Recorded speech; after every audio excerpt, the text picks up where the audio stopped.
I'm standing in the ICU listening to the steady hiss of my wife's ventilator.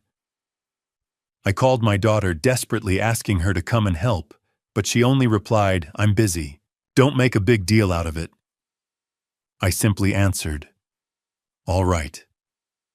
I discovered that my daughter had betrayed me. The next day, I cut off all contact with her and signed one signature. After that, there were 42 missed calls from her, but I did not answer. Before I tell you what happened after those 42 missed calls, tell me where you're watching from and what the weather is like where you are right now. Like and subscribe to follow this journey. Note, this is a fictional story with dramatized elements for deeper, meaningful impact.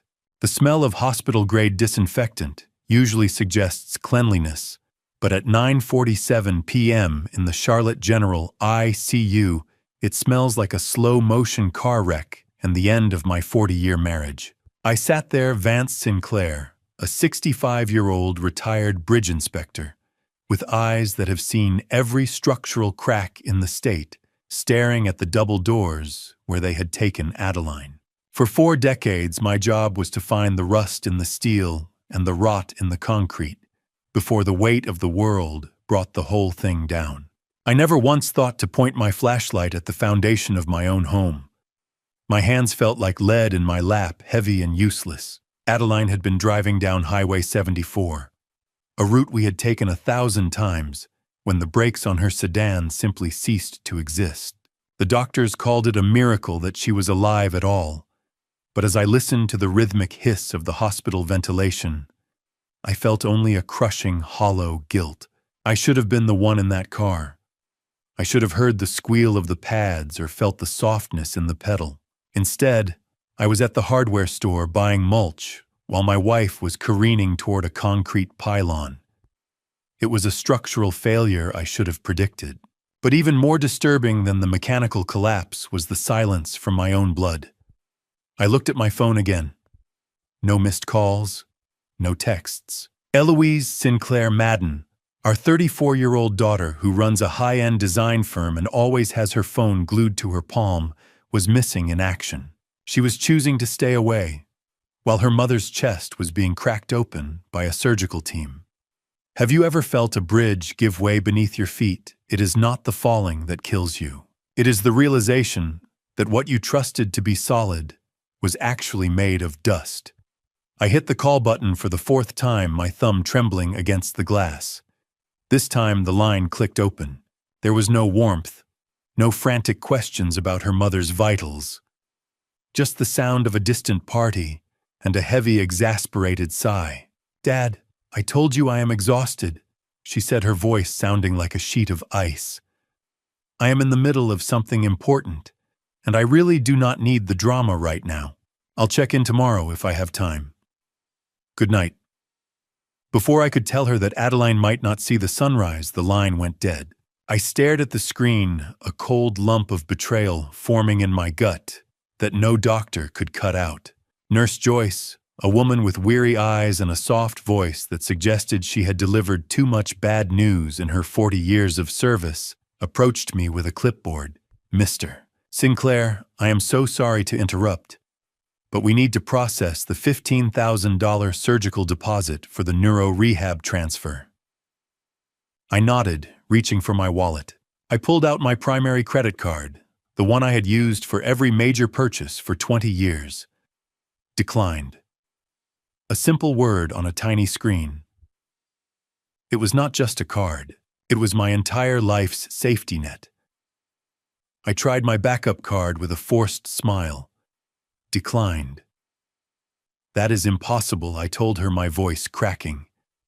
"There is over 50,000 in that line of credit alone." I looked at the nurse's pitying face and then down at my phone. If my credit was gone, where was the 300,000 I had set aside for our retirement? The buzzing in my ears drowned out the hospital intercom, a high-pitched whine that sounded exactly like the sirens I'd heard screaming down Highway 74 just 6 hours ago. I fumbled with my phone, my thumb slipping against the glass as I tried to log into my bank app, while Nurse Joyce watched me with a pained, patient expression. The $300,000 retirement fund should have been there, a solid bedrock I'd spent 40 years pouring into our future. But the screen just kept spinning, mocking my desperation. My mind began to fracture, slipping backward through the timeline to the moment the foundation first cracked. I was sitting in my home office putting the finishing touches on a safety report for the Catawba River Bridge when the phone rang. Mr. Sinclair. It was a voice from the highway patrol, flat and professional. There has been an accident. Highway 74 near the overpass. The officer described a horrific single-vehicle crash involving a silver sedan. I remember the air leaving my lungs. Is she alive? I had gasped, the room spinning as the life I knew began to cave in. They told me she was being airlifted, mentioning a probable brake failure that had sent her through the guardrail. Memory is a funny thing.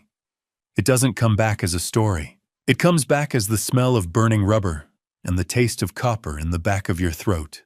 I recall the drive to the hospital, passing the crash site under the strobe of emergency lights. As a bridge inspector, I am trained to see the structural truth behind a collapse. I slowed just enough to see the debris field and the skid marks, or rather the lack of them. The steel shouldn't have twisted like that if she'd had any chance to slow down. Something felt wrong, a jagged edge in the narrative of a mechanical fluke. I'd given Eloise $2,000 in cash just last Tuesday. I told her the brakes were squealing and asked her to take the car to her preferred mechanic while I was out on a site visit. She'd called me that evening, her voice airy and confident, telling me it was all taken care of. New pads, new rotors, good as new. But the evidence on the asphalt suggested the pads had been non-existent. Do you know what it's like to realize you've been handing a wolf the keys to your sheepfold? The realization doesn't hit you all at once. It bleeds in.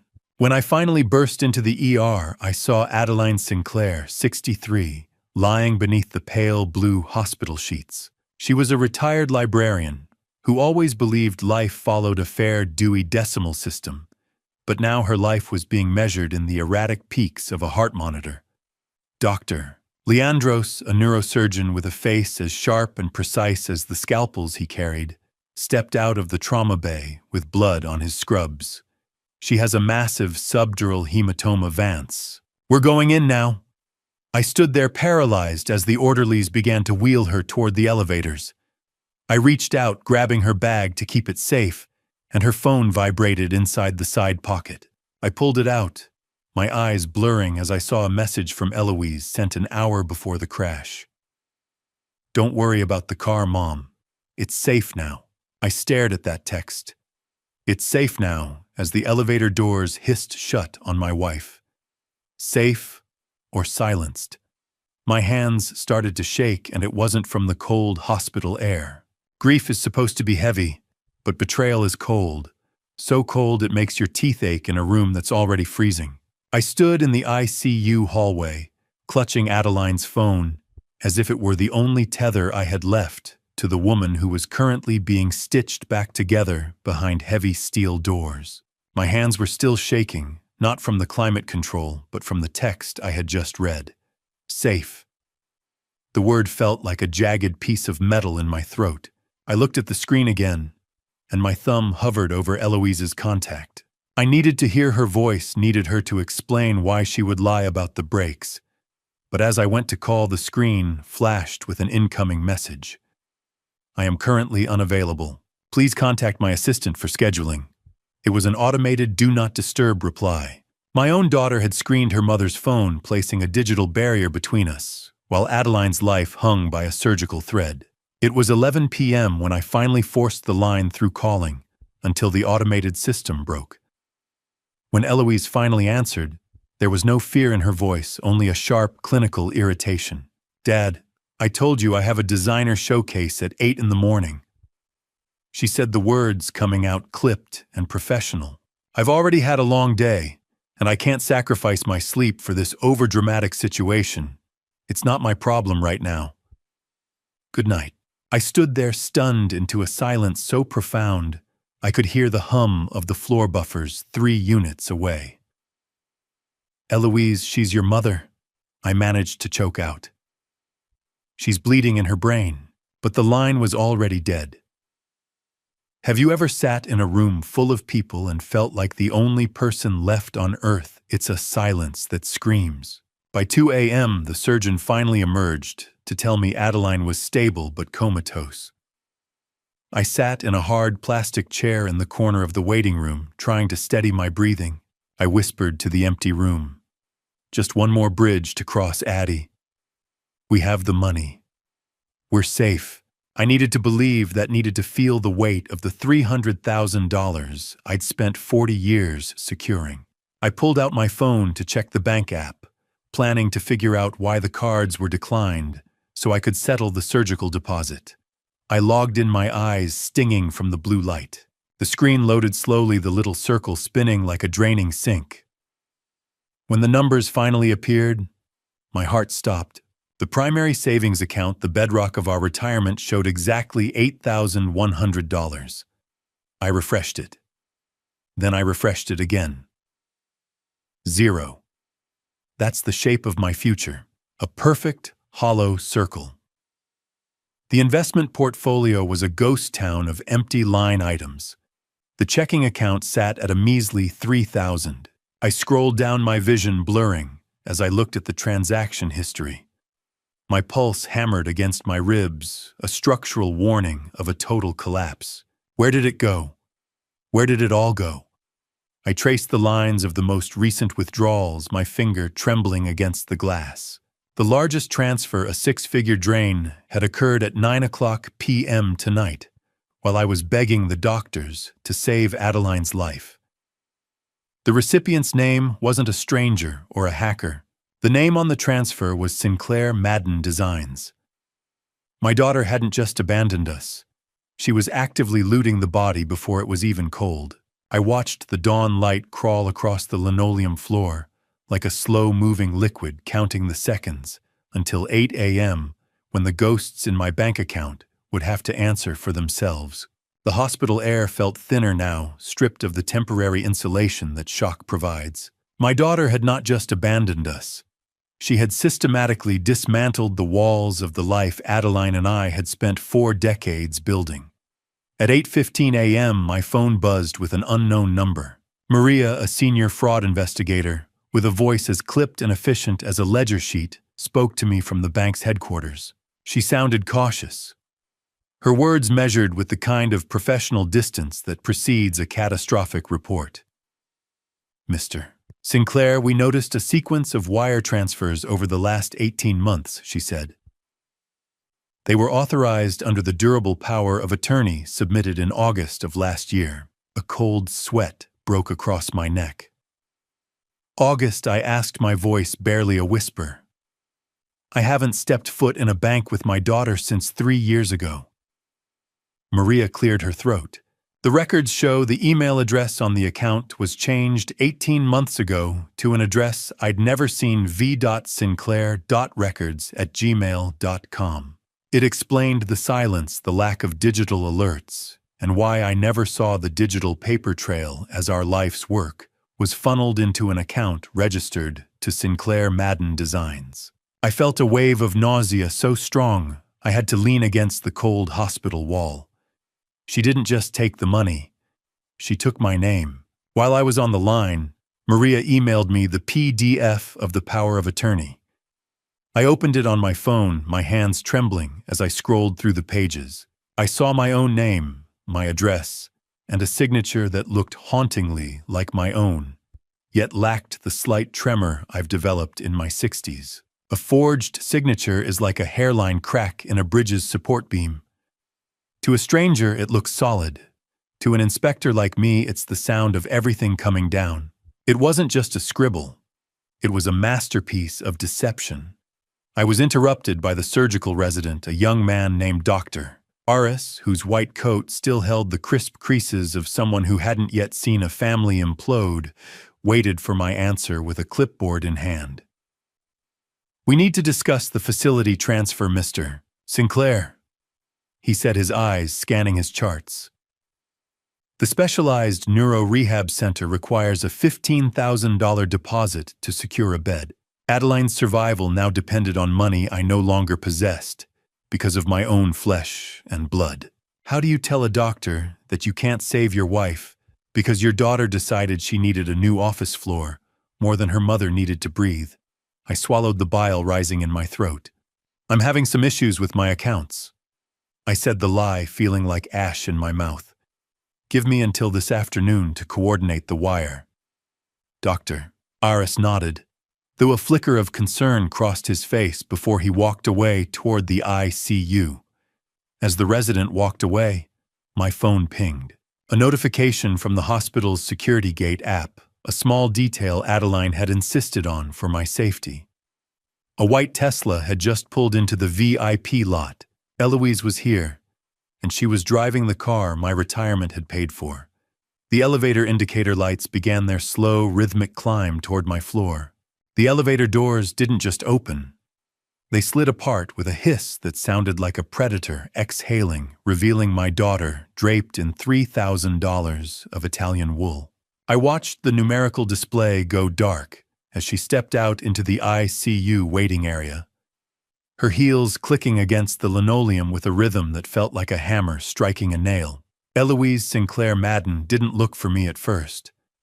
Instead, she paused at the glass partition, checking the tilt of her jaw and the smoothness of her hair in the reflection. She looked perfectly composed, carrying a high-end designer coffee that perfumed the air with roasted beans and expensive cream, a scent that clashed violently with the sharp, clinical smell of antiseptic and dying hope. When she finally turned to me, she offered a superficial hug that felt less like a greeting and more like a business transaction. God, this place is so bleak. Dad, she said, pulling back to smooth her coat. How do you stand the lighting? It is doing terrible things to everyone's skin. I looked at her, my daughter, and felt a chasm opening between us that no amount of shared history could bridge. Your mother is in a coma, Eloise. I replied, my voice sounding like gravel under a boot. The lighting is the least of our concerns. I pulled her aside away from the nurse's station, my fingers twitching with a simmering rage I had to keep under lock and key. I checked the accounts this morning, I said, leaning in so only she could hear. I saw the transfers. Sinclair Madden Designs has our entire retirement fund. I have $15,000 due this afternoon for your mother's specialized neuro rehab transfer. I need that money back. I watched her eyes. I looked for a flicker of shame, a stutter in her heartbeat, anything to show she was still the girl I'd raised. I found nothing but cold, calculated annoyance. Not my problem. 3 words that dismantled 34 years of fatherhood in a single breath. I told you on the phone, Dad. I have overhead payroll and a massive new expansion in the South End. My liquidity is tight right now. Whatever you did with your financial mismanagement is not my responsibility. My breath hitched as she accidentally let it slip that she already knew the exact amount of the rehab deposit before I had even finished my sentence. She was monitoring the hospital's billing. She was watching us through the digital cracks she'd created with that forged power of attorney. At what point does a child stop being a daughter and start being a scavenger? Is it when the heart stops? Or just when the bank account hits 5 figures? She checked her gold watch, the one I'd bought her for her 30th birthday, and sighed. I have a tasting with a client in 20 minutes. Don't be so dramatic. If she's meant to wake up, she will. We should just wait and see before throwing good money after bad. Call me if anything permanent happens. She turned on her heel and headed back toward the elevators. As she walked away, the flap of her designer tote shifted, revealing a flash of a blue legal folder. My eyes locked on the bold text sticking out, petition for involuntary guardianship. I saw my name printed in block letters. I watched the white Tesla pull out of the lot from the window, but my eyes were fixed on the ghost of that blue folder. She wasn't just waiting for her mother to die. She was already preparing to bury me alive in a state-run facility. My fingers shook so hard, I nearly dropped my phone onto the pavement, the last piece of technology I actually owned that hadn't been compromised by my own blood. I sat on a cold stone bench outside the hospital entrance, the evening shadows stretching long across the concrete like grasping fingers. I couldn't breathe. Every time I closed my eyes, I saw that blue folder in Eloise's bag. Guardianship. It was a death sentence for a man who had built his life on independence. I scrolled through my contacts, skipping past the names of people who were just associates or neighbors, and finally tapped the one that had been there for 40 years. Basil the First whispered, when the line connected, my voice breaking in the cool air. She took it all. She took everything, and she is just waiting for Adeline to die. I told him about the declined cards and the cold, polished glass of my daughter's eyes.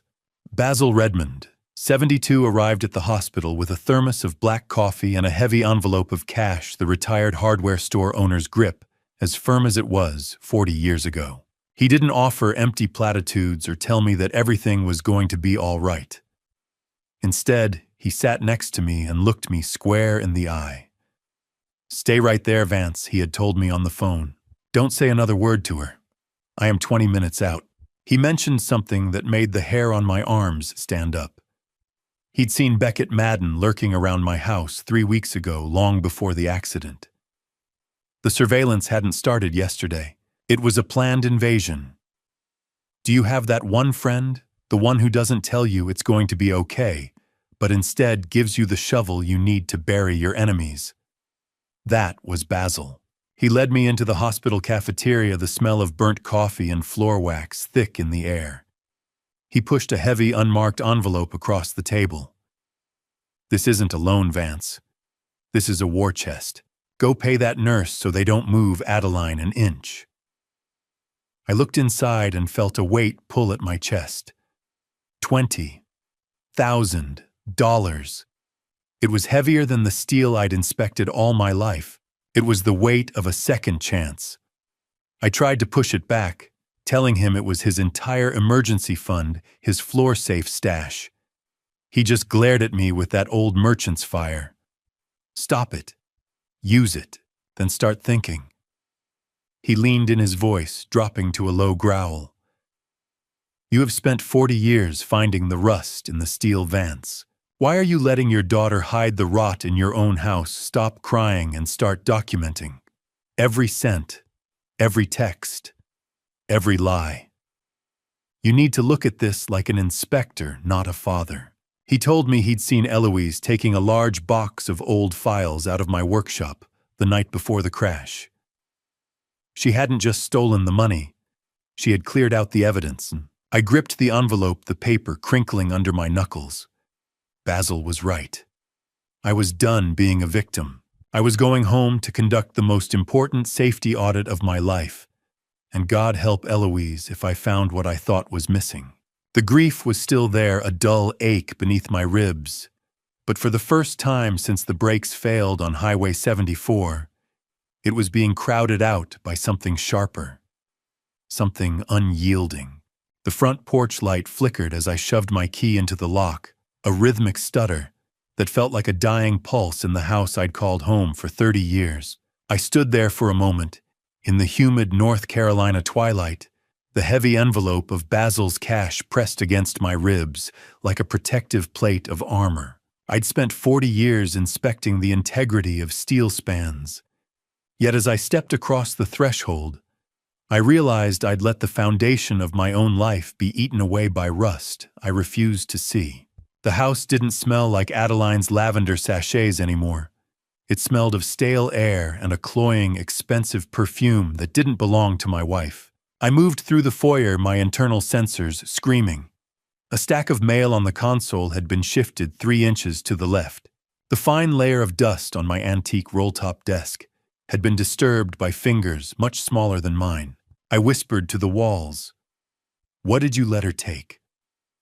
I pulled out my phone and checked the security app, only to find the last 48 hours of footage was missing. The system had been remotely disabled from an IP address I recognized as belonging to Sinclair Madden Designs on the very night of the accident. The sanctuary was breached. I marched toward my home office, the clinical detachment of a bridge inspector taking over. I went straight for the lateral file cabinet behind my collection of structural engineering manuals. Behind a false back I'd installed decades ago, I found a manila folder that shouldn't have existed. Inside were the closing documents for a $95,000 home equity line of credit. My hands stayed steady, but my stomach turned to lead. The signature at the bottom was a hauntingly accurate mimicry of my own cursive paired with a notary stamp from Marcus Webb, a name I'd seen on dozens of Eloise's business contracts. $95,000. She didn't just take the cash. She took the roof over our heads. Have you ever looked at your own handwriting and realized it belonged to a stranger? It's like looking in a mirror and seeing someone else's eyes staring back. Further back in the drawer, I found a stash of return-to-sender stickers and bank notices that had clearly been intercepted before I ever saw the mailbox. There were practice sheets, dozens of them, where my own daughter had spent hours perfecting the slant of my V and the loop of my S. She wasn't just my daughter. She was a ghost in my machine, a parasite that had been living in the shadows of my office for over a year. Looted. My life wasn't a legacy to her. It was a liquidation sale. I felt a cold, sharp clarity wash over me, the kind that comes when you finally locate the fracture point in a condemned structure. I reached for a thick 1980s safety manual on the top shelf, and as I tilted it, a glossy brochure fell out. It was for a private nursing home called Sunset Pines. Tucked inside was a draft of a letter from Eloise inquiring about immediate placement for 2 residents under involuntary guardianship. I turned the page of the nursing home brochure and saw the price list for memory care unit secured. She didn't want my money. She wanted me erased. And then my eyes fell on a folder I'd missed.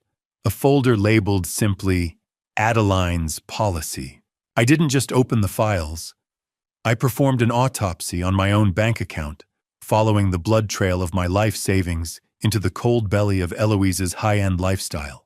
My hands, usually steady from a lifetime of measuring steel tolerances, only stopped shaking once the first spreadsheet loaded on my monitor. I sat there in the pale glow of the screen, mapping out 18 months of systematic extraction. It was an engineering project of greed. I found the first major puncture wound, $120,000 funneled directly toward the down payment for her Charlotte luxury condo. Another $65,000 had been paid in a lump sum to Tesla. As I pulled up her firm's promotional videos on my second monitor, I watched her glide through a kitchen with marble countertops that I now realized were carved out of my 2030 pension. Every success she had touted at our Sunday dinners, every award and expansion, had been funded by the sweat and safety checks of my entire career. I found a photo on her public design blog posted the morning of the accident. She was at a champagne brunch celebration, smiling at the camera while I was being told the brakes had failed on Highway 74. Trying to track Eloise's greed was like trying to map a termite infestation. By the time you see the hole, the structure is already gone. I dug deeper into the digital shadows and found the ghost payroll. Beckett Madden, my son-in-law, had been receiving consulting fees of $5,000 a month, pulled directly from my stolen equity line. He wasn't just a bystander. He was the bookkeeper for the betrayal. Every holiday gift and polite thank you card from that couple over the last year had been bought with my own hijacked labor. I whispered to the empty office, "Beckett, you spineless coward. You were on my payroll without me even knowing." The transaction history showed that his consulting fees were immediately transferred to accounts linked to underground offshore betting sites. He had a debt, and Eloise had a way to pay it, provided he kept his mouth shut about the rot. Would you look for a motive in a child's eyes, or would you just look at the receipts? I chose the receipts.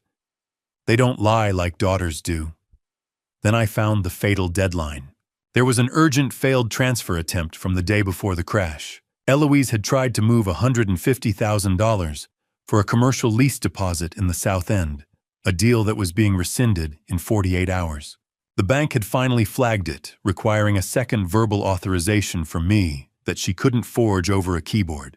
She was racing against a clock, and Adeline's life was the only obstacle between her and the final security check. The accident wasn't a tragedy. It was a desperate attempt to bypass the bank by making herself the sole beneficiary of our estate. As the printer spat out the final evidence of the $408,000 theft, my eyes drifted back to that Adeline's policy folder resting on the edge of the desk. I hadn't opened it yet. I hadn't seen the forged signature that turned my wife's life into a $750,000 lottery ticket. My fingers felt like lead as I reached for the manila tab.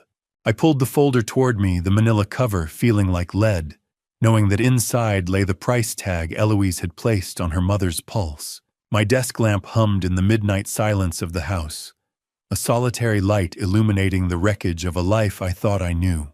My fingers traced the edge of the paper as I opened the Adeline's policy folder, my lungs feeling as though they were filled with concrete. The first document was a change of beneficiary form for our primary $750,000 life insurance policy.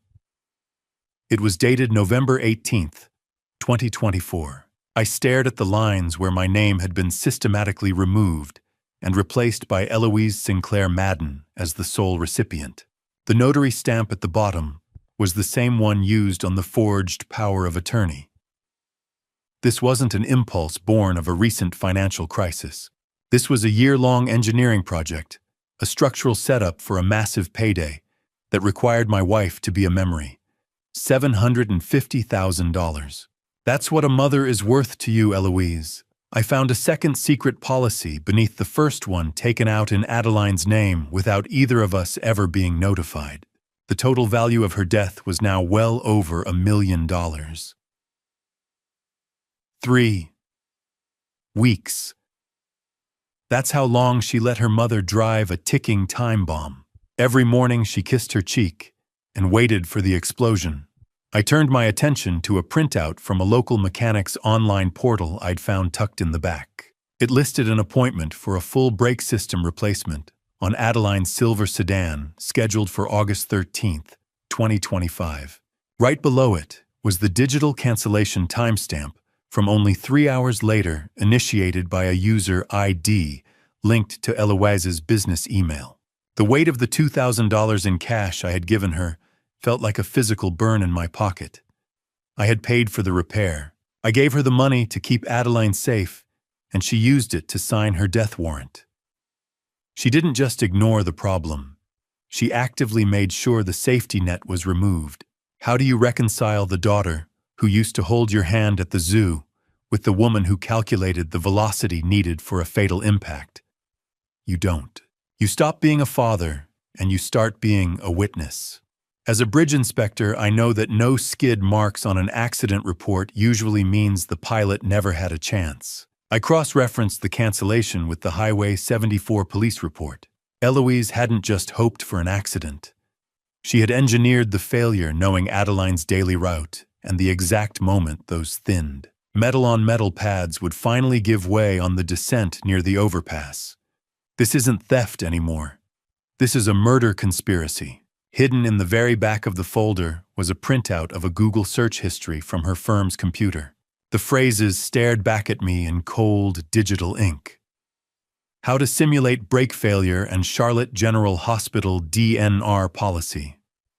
I looked at the DNR search result and felt my blood turn to slush. She wasn't just waiting for the accident. She had a plan for the hospital bed, too.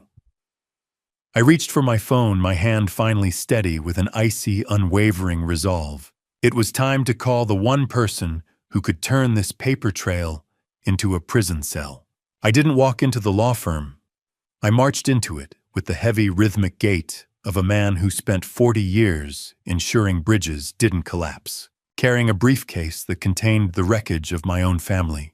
The glass doors of Caldwell and Associates were polished to a mirror finish, but they couldn't hide the cold, surgical focus I felt vibrating in my own bones. I was no longer just a husband or a father. I was an inspector arriving at a terminal failure site. Jennifer Caldwell, 40, an attorney with a sharp bob and a gaze that could dissect a witness at 50 paces, stood behind her desk with a look of professional concern. She didn't waste time with pleasantries. I spread the blueprints of Eloise's theft across her mahogany desk.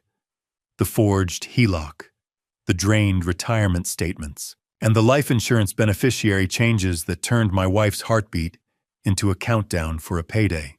I watched Jennifer's professional mask slip as she realized the sheer scale of the calculated betrayal.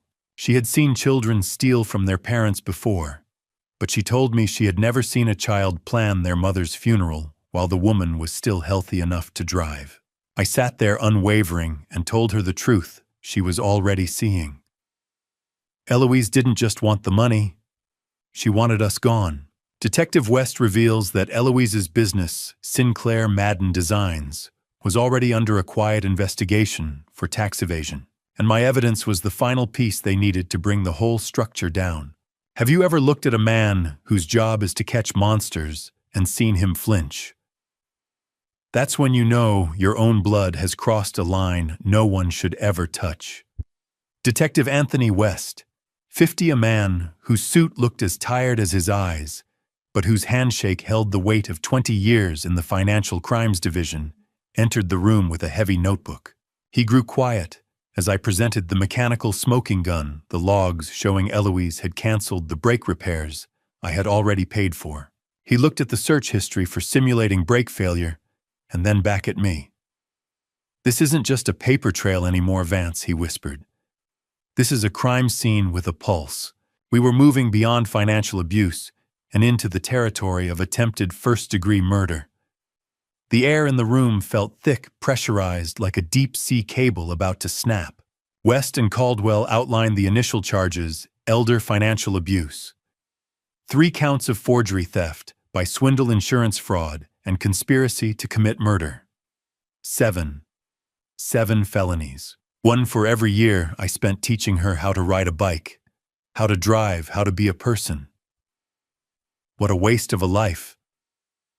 I picked up the pen to sign the formal complaint against my own daughter. "Once you sign this, Vance, there is no making it go away for a family dinner," West warned. "This is the state of North Carolina versus Eloise Sinclair Madden." I didn't hesitate. "My daughter died the moment she canceled those repairs," I told him, as the ink dried on the page. "I am just seeking justice for my wife." West noted that the notary who signed the forged documents was already flagged in a different fraud case, potentially linking Eloise to a larger criminal network. As I walked to my car, Detective West's last words echoed in my skull. "We're going to need a search warrant for her firm's server, Vance. There's a file on there she thinks is deleted, but we've already seen the ghost of it." The sound of my phone ringing as I pulled out of the parking lot was a sharp, digital intrusion that made my grip tighten on the steering wheel, the first of many calls that would change the course of the next 48 hours. Detective West didn't wait for a greeting. He told me to turn around and come back to the station immediately. There is a specific kind of cold that doesn't come from the wind. It's the chill that settles in your marrow when you realize your only child has been shopping for your replacement life while you were still living it. I sat in the digital forensics lab, the air smelling of ozone and overworked cooling fans, as West showed me what they had found on the encrypted server. The tech team had bypassed a folder titled Final Transition.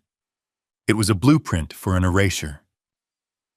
West revealed a series of PDF documents that made the room feel like it was spinning a pre-filled guardianship petition for me, citing early-onset cognitive decline and a brochure for Sunset Pines. She had the psych evaluation forms partially filled out. Vance West said, his voice dropping to a low rumble. She just needed a doctor's signature, and she was already talking to one. I stared at the screen, my heart hammering against my ribs. Early onset decline. I am a bridge inspector. I notice things people miss every day. I am not the one losing my mind, but the plan was already in motion. Erased. Not dead, but gone. A ghost in a state-run facility while she toasted to her success in our dining room. I reviewed the spreadsheets found in that folder, and a wave of nausea washed over me. It was an inventory of my life, my specialized workshop tools, Adeline's rare first edition book collection, even the wedding china we'd used for 40 years. She had everything priced out for an estate sale. The plan showed that Eloise intended to move us into Sunset Pines within 48 hours of Adeline's unfortunate accident, while I was still too shell-shocked to resist the guardianship papers. I discovered that she had already listed our family home on a private pocket listing for investors with a closing date scheduled for just 10 days away.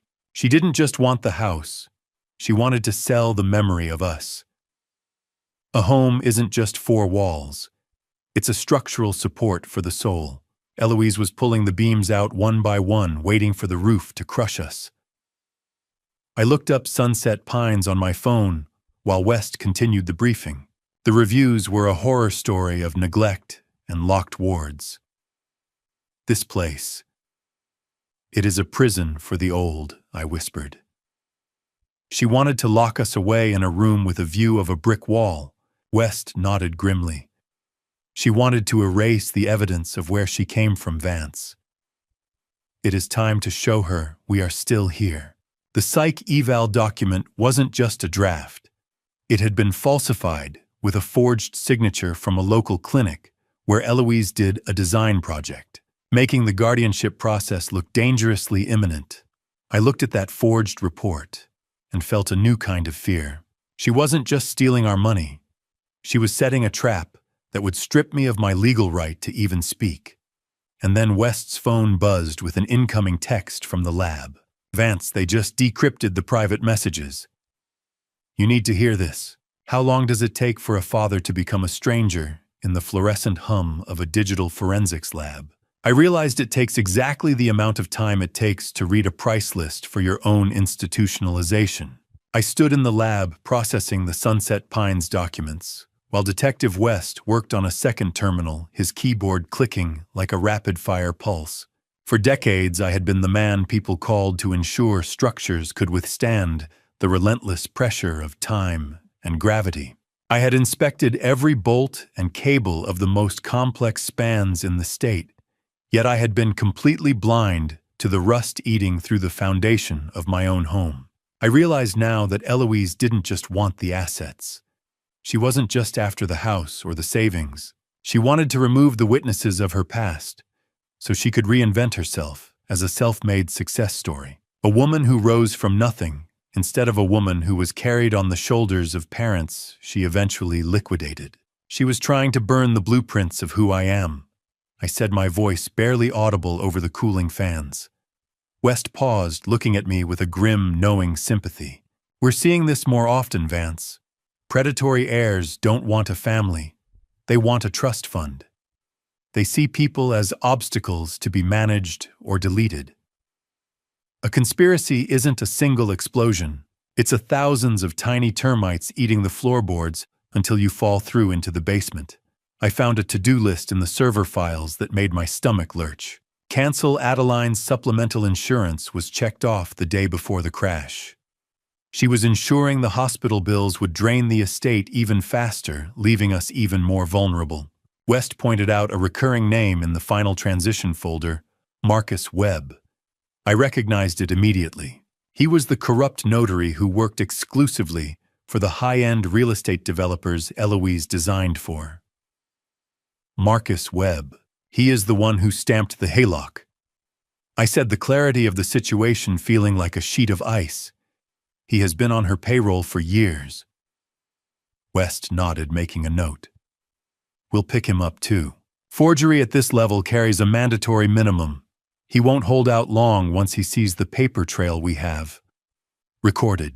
She sat across from me at dinner months ago, passing the salt, and recording my stumbles like a hunter tracking a wounded deer. I discovered a hidden recording she'd made during a night where I'd forgotten a minor detail about a neighbor's name. It was labeled, Evidence of Cognitive Decline Guardianship. I looked at a family photo on my phone, one taken last Christmas. I saw the calculated, practiced smile on Eloise's face and realized she was likely checking the balance of our accounts while the shutter clicked. The Eloise I loved was a fictional character, a role she played until the payoff was high enough to drop the mask. The woman in these server files was a predator. a terminal flaw in the structure of my life that had to be addressed with the same clinical precision I used to condemn a failing bridge. I'm done being the father I told the empty air. From here on out, I'm just the lead witness. I closed the laptop and looked at West. The technicalities were over. The internal debate was dead. Play the decrypted messages, detective. Let's see just how deep this grave goes. The blue light of the monitor reflected off Detective West's glasses, turning his eyes into cold digital voids as the first string of decrypted messages crawled across the screen. I watched the flickering text, my breath hitching in a chest that felt increasingly hollow. The screen of the forensics terminal hummed to life, revealing a scrolling log of private messages that stripped away the last of the illusions I held about my daughter. These were not the words of a child. They were the blueprints of a predator. I leaned in my hands, gripped so tightly on the edge of the desk that the plastic groaned. The logs from August 12th were the first to hit me. It was the day I had given Eloise $2,000 for the repairs. I read her message to Beckett. The squeal is loud, but the pads are thin enough. One more trip down the 74 should do it. I felt a numbing horror wash over me. The accident wasn't a gamble she'd hoped for. It was a calculated mechanical failure timed to a specific geographic incline.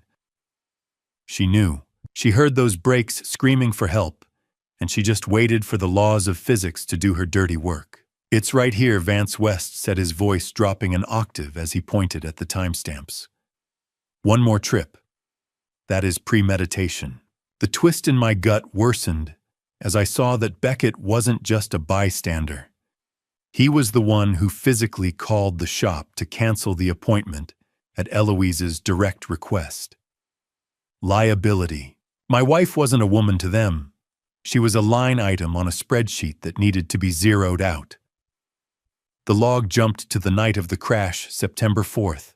While I was pacing the waiting room in a cold sweat, praying for a miracle, Eloise was texting Beckett about DNR protocols and letting nature take its course. She argued that wasting liquid assets on long-term care for a depreciating liability was a poor business move. Depreciating liability.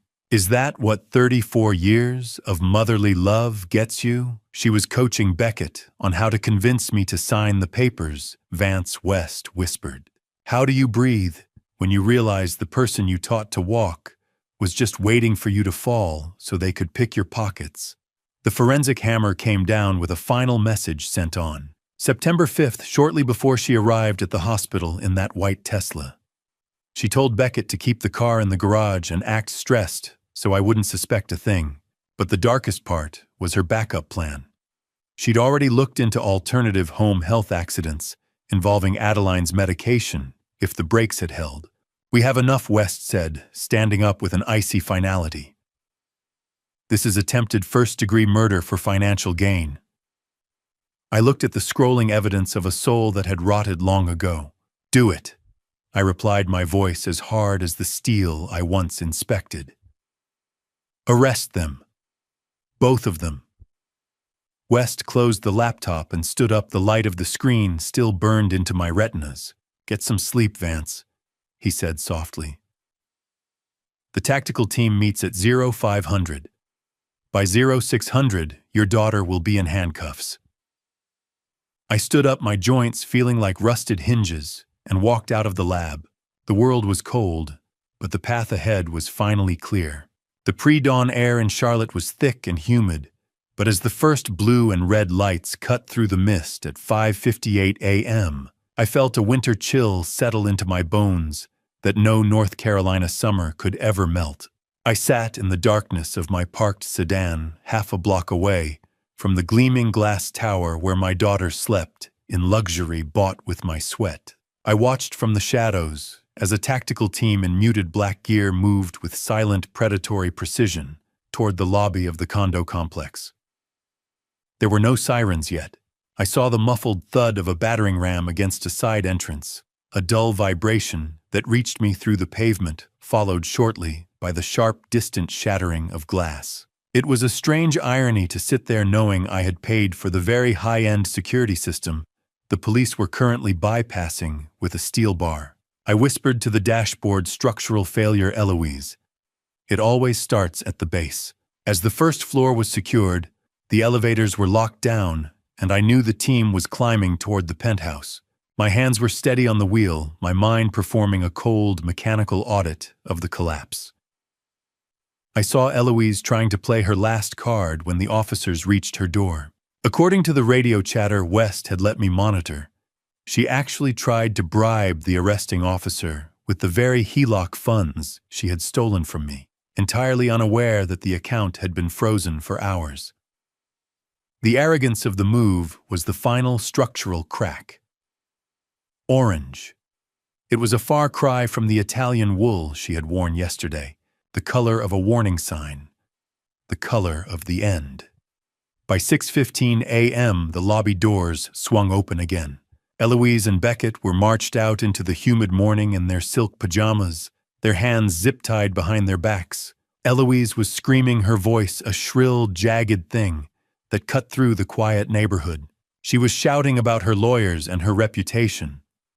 Her face contorted in a narcissism that didn't recognize guilt, only the massive inconvenience of being caught. Beckett looked like a man who had finally seen the bridge he was standing on collapse into the river, his eyes vacant and his shoulders slumped. Vance, tell them. He shouted toward the street, his voice cracking. Tell them it's a mistake I stayed in the dark, my face a mask of granite. Seeing your child in handcuffs is like watching a building you spent 30 years designing get demolished in 30 seconds. You just stand there and breathe in the dust. Eloise spotted my car then, and for a heartbeat, her expression shifted. The rage vanished, replaced by a manipulative, childlike pleading I'd seen 1,000 times when she wanted a new toy or a later curfew. I didn't move. I didn't blink. I said nothing. The silence was the only thing I had left to give her. I watched as the officer pushed her head down into the back of the cruiser, the finality of the metal door slamming shut, serving as the period at the end of our relationship.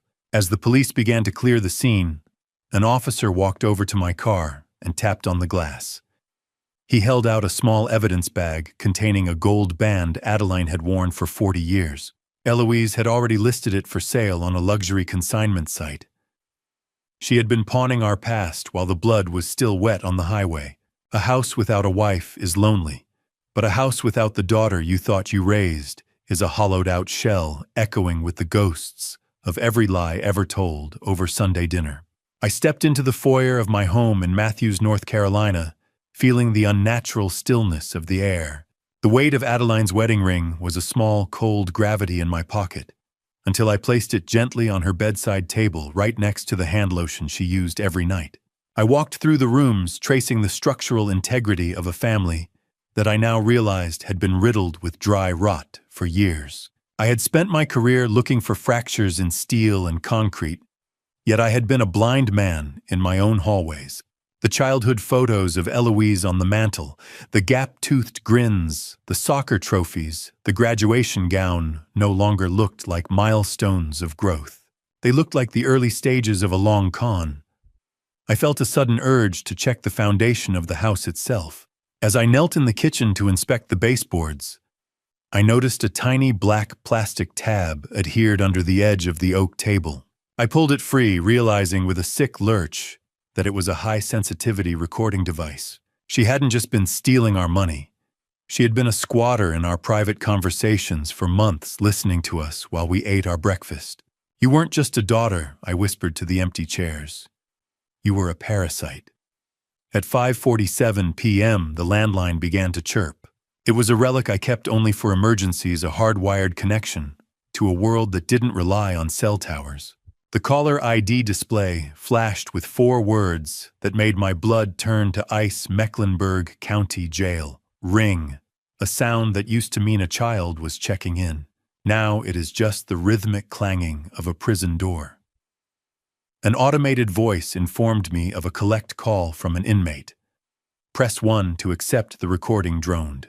I sat in my mahogany armchair watching the phone vibrate against the end table.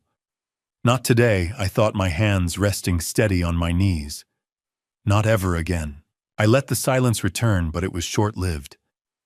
The phone rang again 10 minutes later, then again at 6:15 p.m. By the time the sun began to dip below the tree line, the missed calls log showed 7 attempts. I pulled out a fresh notebook and began a tally, treating each vibration like a structural stress test. I noted the time of each ring with clinical precision. It became a morbid arithmetic of narcissism. 7 calls for money or legal help. 0 calls to the hospital to ask if her mother's heart rate was stable. A family is a bridge. When the cables snap, you don't try to tie them back together with string. You let the whole thing drop and you start over on higher ground. I was about to close the book when the 8th call came through. I looked at the digital readout and froze. This one wasn't from the jail's general line. It was a direct ping from a prepaid account linked to Beckett. I looked at the 7th call, the one from Beckett, and realized the cracks in their perfect marriage were wider than the ones they'd put in mine. He wasn't calling to apologize for the brake lines or the stolen equity. He was calling to sell her out before she could do the same to him. There is a specific kind of silence that only exists in the ICU at 4 a.m., a heavy clinical quiet, where the only thing louder than the machines is the sound of a father's heart hardening into stone. I sat in the dimly lit room beside Adeline, watching the mechanical rhythm of her ventilator. The pale green light of the heart monitor cast long, flickering shadows against the sterile walls, making the room feel like a submersible deep underwater. I reached out and took Adeline's hand. It was cool, the skin like fine parchment. I realized that while I had spent 40 years ensuring the structural integrity of bridges across this state, I had been blind to the rot eating the foundation of my own home. "I'm fixing the foundation, Addie," I whispered to her comatose form. No more leaks. No more rot. I spent the quiet hours performing a structural purge of our legal lives. While reviewing the medical files I'd requested from the nursing station, a cold shock hit me. I discovered that Eloise had already tried to sign a comfort care-only waiver for Adeline 48 hours ago. If the hospital hadn't flagged the pending insurance dispute, she would have effectively stopped all life-saving treatment while I was at the hardware store. The betrayal wasn't just financial, it was lethal. The night nurse, a man named Marcus with soft-soled shoes and a quiet efficiency that respected the gravity of the room, moved around the bed like a shadow. He checked the IV bag, the smell of rubbing alcohol and sterile plastic following him. I looked up and handed him the forms. "I need to remove my daughter from all medical decision-making roles," I said, my voice as flat and hard as a granite slab. Effective immediately. Marcus took the clipboard, his eyes reflecting a weary understanding. "I'll get the social worker to notarize the change at shift change, Mr. Sinclair." I watched him leave, then picked up my black pen. Delete.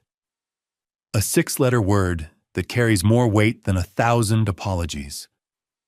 One click, and 34 years of history become an empty folder. I struck through Eloise's name on every document, the ink bleeding into the paper like a final judgment. I listed Basil Redmond as the primary contact, feeling a literal weight lift from my chest as the legal tether to my daughter was severed. I opened my laptop, the blue light stinging my eyes. I began the digital exile, changing every password and removing Eloise from every shared account. I found a photo of her as my wallpaper, a picture from her graduation, where she looked so bright and promising. With a steady thumb, I selected delete. Pruning a family tree is messy work. You end up with sap on your hands and a hole where a branch used to be, but it is the only way to save the trunk. "You are not a Sinclair anymore," I muttered to the empty air. "You are just a case number."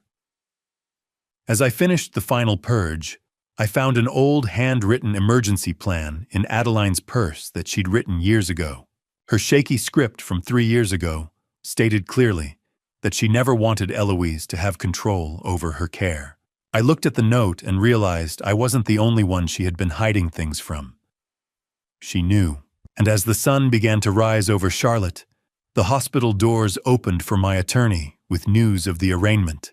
The oak doors of courtroom 4B swung open with a groan that sounded like a bridge cable snapping under too much tension. And for the first time in my life, I wasn't there to fix the break. I walked into the galley adjusting my tie with fingers that felt like cold iron. I had spent the night purging my daughter from every digital and legal corner of my life, but the physical reality of the courtroom was a different kind of audit. I took my seat in the front row, my back as straight as a support beam. A moment later, Eloise was led in through a side door. The designer poise I had seen her wear like armor only days ago was gone, replaced by a standard-issue orange jumpsuit that made her skin look sallow under the harsh fluorescent lights. Her hair was a bird's nest, and her eyes were wild as she scanned the room.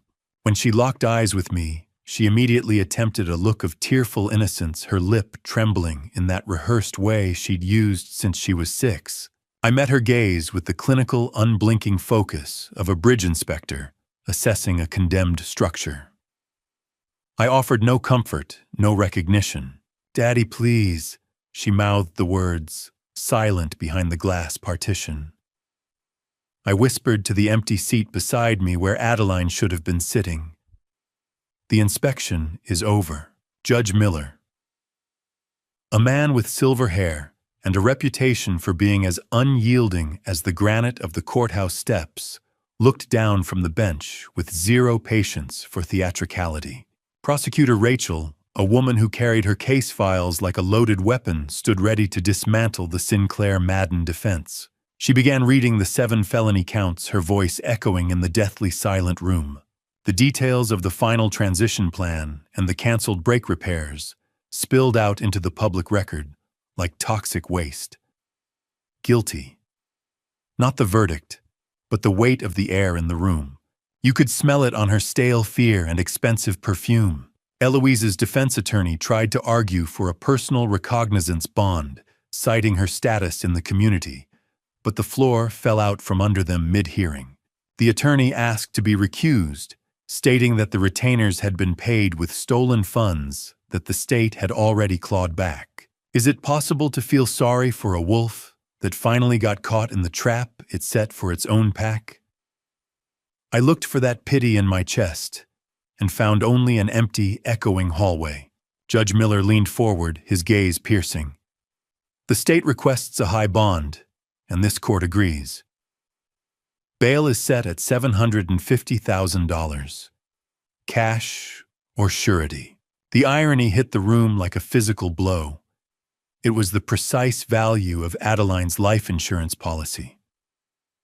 Eloise collapsed into her seat, her face a mask of shattered glass.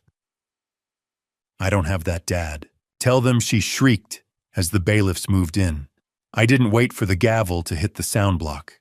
I stood up and turned my back on the woman I used to call my daughter, walking toward the exit while she was still being led away to a cell she couldn't buy her way out of. As I stepped past the heavy oak doors and into the hallway, my phone buzzed in my pocket. I pulled it out, expecting a call from Jennifer, but it was a text from Nurse Joyce. "Adeline is awake. She's asking for Eloise." My world tilted on its axis.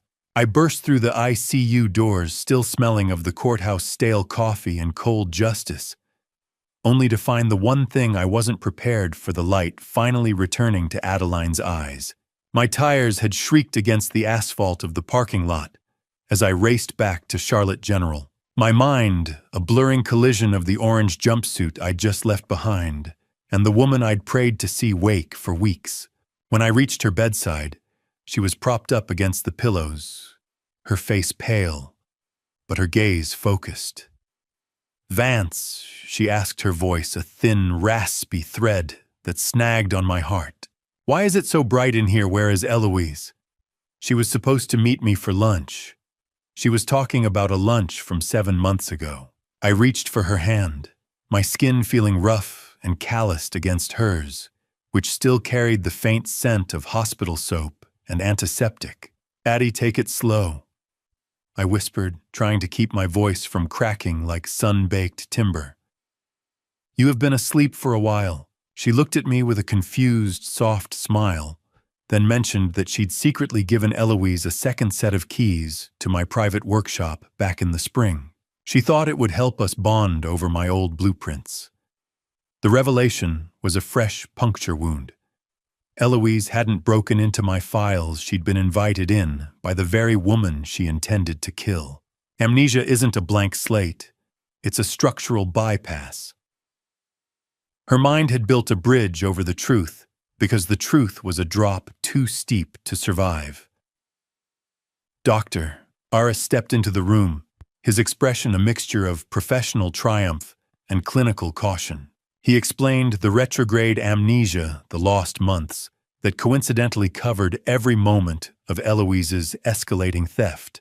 To my wife, our daughter was still the perfect, devoted girl who brought her lavender lattes and shared secrets. "She wouldn't just leave me here." Vance Adeline insisted, her voice gaining a frantic, sharp edge. "Did you say something to her? Did you two have another fight about her business?" She looked at me not with love, but with a growing suspicion that I was the one standing in the way of her happiness. "It's not a fight, Addie. It is a criminal case." I said the words, feeling heavy and wrong in the sterile air. Liar. That word coming from Adeline's lips felt sharper than any shard of glass on Highway 74. She began to struggle against the translucent tubes tethering her to the monitors. "You are lying. You have always been too hard on her. You're jealous because she's successful. Get out, I want my daughter." The machines began to wail a chorus of electronic panic as her heart rate spiked on the monitor. I tried to reach for her to show her the bank records I carried in my pocket, but she recoiled as if my touch was poison. "I want Beckett." She screamed, her face flushed a dangerous red. "He's the only honest one, call Beckett." She had no idea he was the one who had already traded her life for a reduced sentence. The nurses swarmed the bed, their blue scrubs a blur of motion as they moved to sedate her. As they pushed me toward the door, Adeline's voice followed me into the hall, raw and desperate. "I know my daughter Vance. She would never hurt me." I stood in the corridor, the silence of the hospital settling over me like a shroud, and I knew there was only one way left to save her. I had to show her the practice sheets. A bridge doesn't just fall. It screams before the steel snaps, and as I walked back toward Adeline's room with the evidence in my hand, I could already hear the sound of her world tearing apart. I sat for a moment in the hospital cafeteria, my fingers white-knuckled around the manila folder that contained the death of her illusions. The tea in front of me had gone cold, as stagnant as the air in this building. I knew that what I was about to do would be more invasive than any of the surgeries Adeline had endured, but leaving the cancer of Eloise's lies in her mind was a risk I could no longer take. I met Basil Redmond in the hallway just outside the ICU. He gave me a curt nod, his old man charm already deployed, as he leaned against the nurse's station, regaling the young staff with a convoluted story about his hardware store days. It was the perfect screen. I slipped past the station and into Adeline's room. She was sitting up, her eyes red-rimmed and fixed on the door, still searching for the daughter who was currently being fingerprinted in a county jail cell. "I am not here to argue anymore, Addie," I said, my voice as unwavering as a support beam. "I am here to show you the truth." She started to turn away, the old defiance flickering in her gaze, but I moved faster. I spread the practice forgery sheets across her lap. Ink, rows and rows of it, a daughter's love expressed in the calligraphy of a crime. I pointed to the slant of the A in her name, written hundreds of times in Eloise's sharp, distinctive cursive. I showed her the tablet Eloise had gifted her for her birthday, explaining how the digital trail proved it was a Trojan horse, used to mirror her banking apps and track her movements. Adeline's breath hitched. She was practicing. She whispered, her fingers hovering over the paper as if it might burn her. "Like a school assignment? Denial is a sturdy wall, but once the first brick is pulled, The whole structure becomes a landslide. I watched the dust settle in her eyes. I laid out the bank statements, next the six-figure transfers, and finally the forged life insurance policy, where her signature was a dead static mimicry of her own hand. Adeline traced the ink with a trembling finger, her touchlight on the paper. I watched as her face shifted from confusion to a hollowed-out horror that made her look smaller than I had ever seen her. The realization of the premeditation hit her like a physical blow. She found a note I had almost missed, a draft from Eloise to a real estate agent, describing Adeline's failing health as a reason to expedite our home sale, written 3 months before the car ever left the road. She didn't love me, Vance.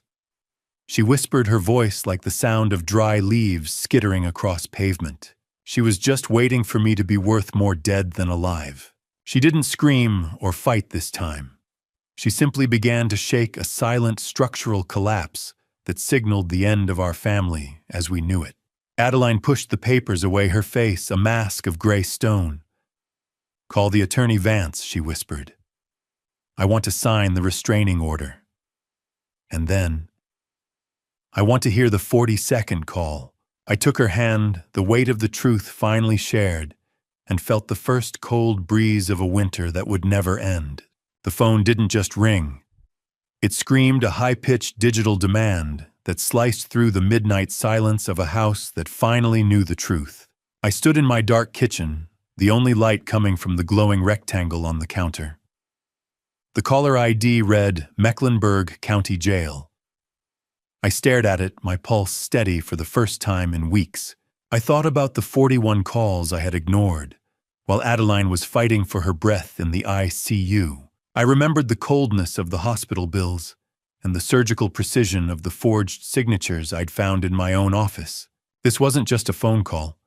It was the final inspection of a bridge that had already collapsed into the river. "One last time, Eloise," I whispered to the empty room. "Let us see what $1 million is worth to you now." I reached out and tapped the screen, accepting the charges.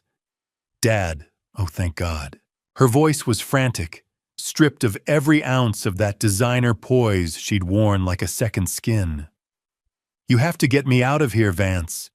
It is disgusting, and the women in here are animals. My lawyer said, you have the insurance money, use it. I want to go home." I felt a wave of nausea so strong it tasted like copper. "The insurance money?" I asked, my voice as flat as a Carolina plane. "You mean the $750,000 you tried to collect while your mother was still breathing?" Eloise didn't even pause. She actually told me she felt relieved the Tesla had been seized because the payout on Adeline would have upgraded her to a better model anyway. 31. A number that represents every time she chose her own comfort over her mother's survival. Before I let you hear what I heard in her next sentence, are you still holding on to this story? Comment, choose A if you think I should hang up, or B if I should keep listening, and add one word for what you're feeling. A quick note, the next part includes some fictionalized details added to deepen the emotional impact. 42 calls, Eloise, I said, cutting through her excuses. Not once did you ask if she woke up. Not once did you ask if she could speak. You didn't even ask if her heart was still beating. I was stressed. "Dad, I am the victim here," she shrieked. I realized then that the structural failure was total. There was no empathy left in the woman who shared my DNA. Hanging up that phone felt like cutting the final cable on a bridge that was already underwater. "Adeline is awake," I told her, and the silence on the other end was absolute. "She has seen the forgery sheets. She is the one who signed the restraining order. I am not your father anymore, Eloise. I'm just a witness." I hung up the phone and blocked the number, the weight finally leaving my chest. I set the device on the counter and watched the screen go dark. The silence that followed was the most beautiful thing I had heard in years. Eloise was gone, and now I had to prepare for the man who was going to help me bury her legally, Beckett Madden. I knew I was recording the whole thing, and her admission of motive was the final nail in her coffin. I walked into the law firm with a steady hand and a clear head, carrying the recording of last night's call like a finishing tool for a job that had taken far too long to complete. The silence of the counter and the dark kitchen were behind me, now replaced by the humming efficiency of Jennifer Caldwell's office. I sat across from her, my briefcase resting on my knees, feeling like a man who had finally located the terminal stress point in a failing structure. Jennifer looked up from a thick stack of documents, her expression one of grim satisfaction. "Beckett Madden has officially signed a cooperation agreement," she said, her voice dropping into a register of cold, legal certainty. He flipped faster than a rusted bridge beam under a heavy load Vance. He wasn't protecting her. He was just waiting for the right price to sell her out. Facing 45 years for his role in the insurance fraud and brake sabotage, my son-in-law had traded Eloise's freedom for his own. He had handed over a hidden cloud storage password containing months of recorded arguments and planning sessions. A rat will always leave a sinking ship, but Beckett didn't just jump. He chewed through the hull on his way out to make sure Eloise went down with the wreck. Beckett's statement revealed that the car crash on Highway 74 wasn't her first attempt. She had actually begun practicing small-scale sabotage on my own truck months prior to ensure she knew exactly how to make it look like a mechanical fluke. Jennifer turned her monitor toward me and pressed play on a recovered audio file from August 12th. Eloise's voice filled the room, laughing as she spoke to Beckett. "The old man is too blind to see the rust I am putting in his life." She had said, her tone as casual as if she were discussing a kitchen renovation. "I can't wait 30 years for an inheritance, Beckett. Nature needs a little push." I sat perfectly still, my skin crawling. "That is my daughter talking about killing her mother." She explicitly detailed using the insurance payout to settle Beckett's gambling debts and fund her firm's expansion. Tight. The most beautiful word in an inspector's vocabulary. No cracks, no leaks, no escape.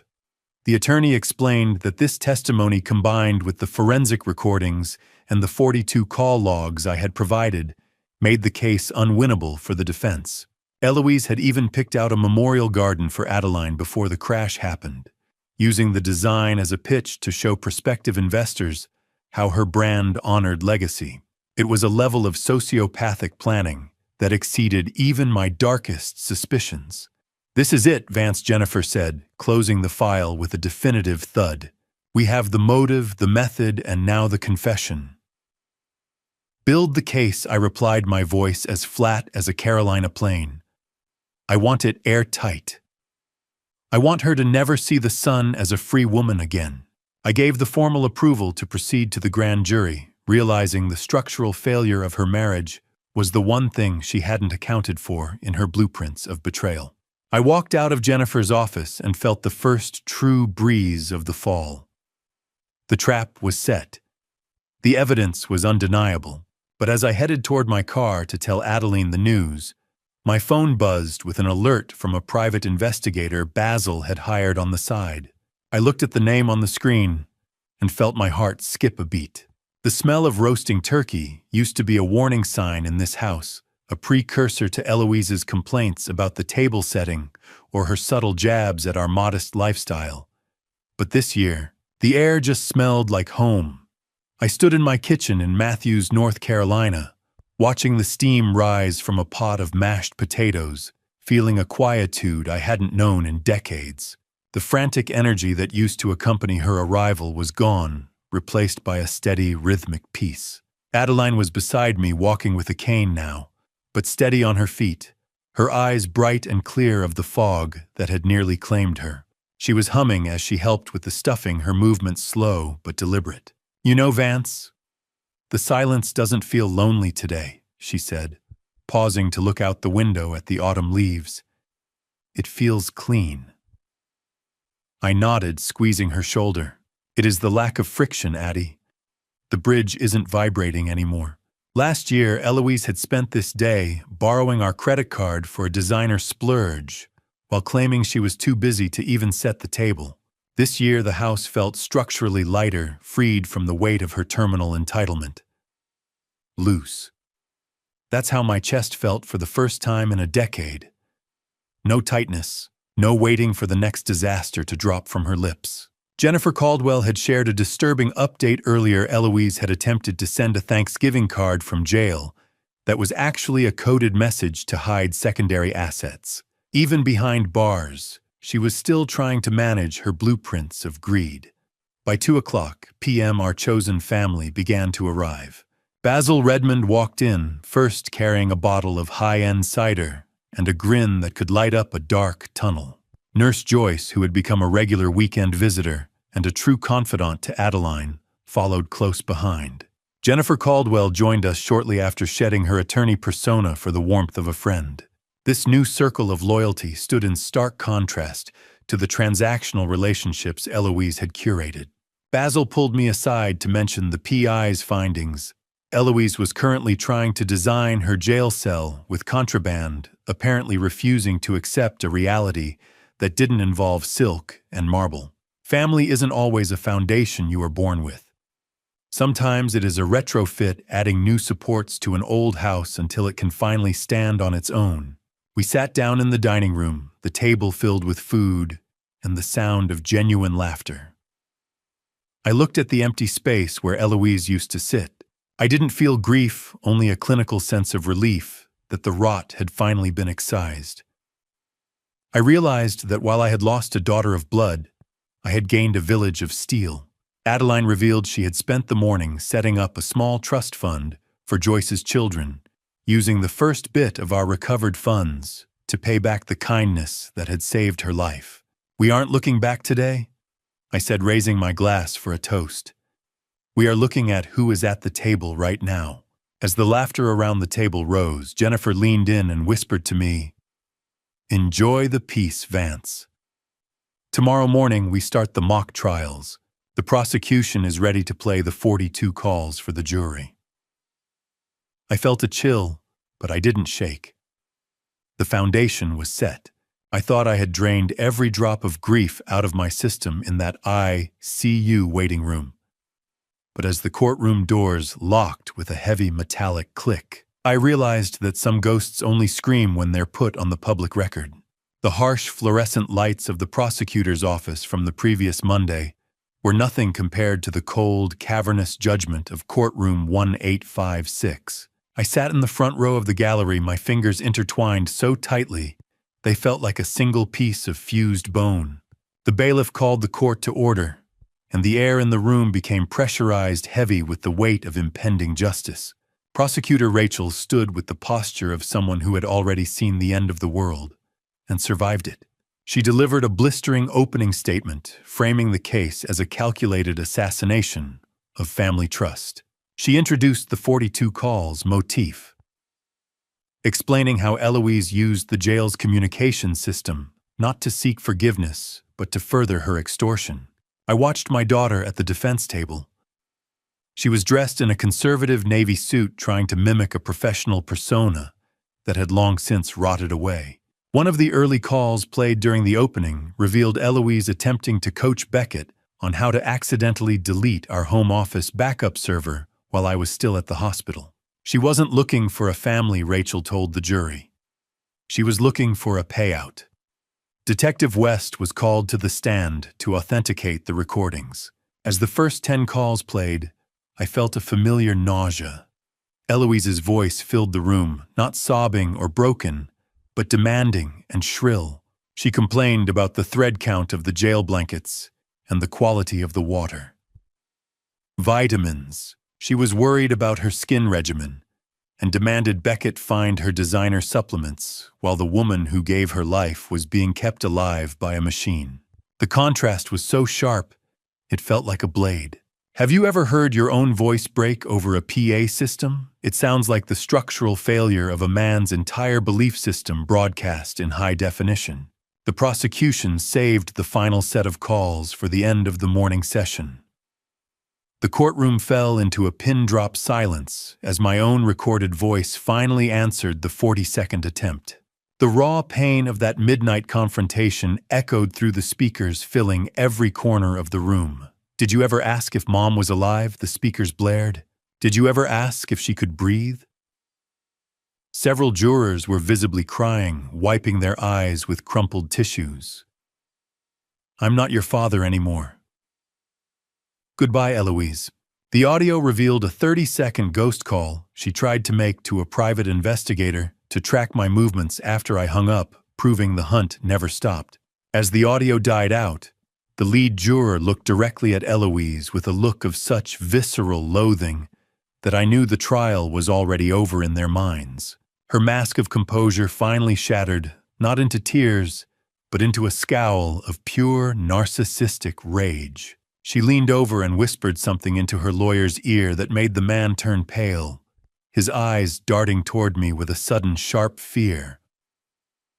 "The state calls Vance Sinclair," Rachel announced. I stood up my legs, feeling like lead pipes, and moved toward the witness stand to finish what I had started. The witness stand is a lonely place, a small island of wood and Bible-sworn truth, surrounded by a sea of people waiting to see if you'll sink or swim under the weight of your own tragedy. My hand trembled slightly as I placed it on the Bible to take the oath, the leather cool and worn under my palm. I looked up and scanned the jury box. A retired teacher in the front row was clutching her tissues, her face a map of empathy, while a young man in the back stared at Eloise with a look of pure clinical judgment. The atmosphere was thick with the residue of the recordings they had just heard. It felt like a bridge undergoing a final terminal stress test. I realized then that I didn't need to be an avenger. I just needed to be the inspector who points out the rot. I took my seat and looked toward the defense table. "They see you now, Eloise," I thought. "No amount of Italian wool can hide the structural failure of your soul." As I began my testimony, my eyes caught a glint of white gold at her ears. She was wearing Adeline's vintage pearl earrings, the ones my wife only wore for anniversaries. She must have stolen them during her last visit before the arrest. It was one more small, jagged theft in a lifetime of them. During my direct examination, Eloise didn't show an ounce of fear. Instead, she sighed loudly and rolled her eyes as I described the long nights I spent by Adeline's bedside in the ICU. She whispered to her lawyer, a smirk dancing on her lips that suggested she found the entire proceeding beneath her dignity. Her entitlement was a physical presence in the room, clashing violently with the emotional wreckage the jury had just endured. Have you ever seen a mask shatter? It doesn't break into clean pieces. It splinters into something jagged and dangerous. The prosecutor asked me to describe the moment I discovered the folder labeled "Final Transition." I spoke about the nursing home brochure and the spreadsheets that priced out our lives like scrap metal. "Dad, stop being so dramatic," Eloise hissed from the table. "Order. Defendant will remain silent." Judge Miller barked his gavel, striking with a sharp crack. But the dam had already burst. Eloise finally snapped. She stood up, her face contorting into a mask of narcissistic fury. "It was a 5-star facility, you ungrateful old man," she screamed, her voice echoing off the high ceilings. "I was fixing your mess. I was providing you a lifestyle you were too unrefined to appreciate." In those 30 seconds, she confirmed every accusation. She actually argued about the quality of the prison she'd chosen for me. That was her love. The courtroom fell into a stunned, horrified silence as she inadvertently revealed she had already paid a non-refundable deposit to Sunset Pines using the money stolen from our equity line. 5-star. She had institutionalized our future before the brakes even failed.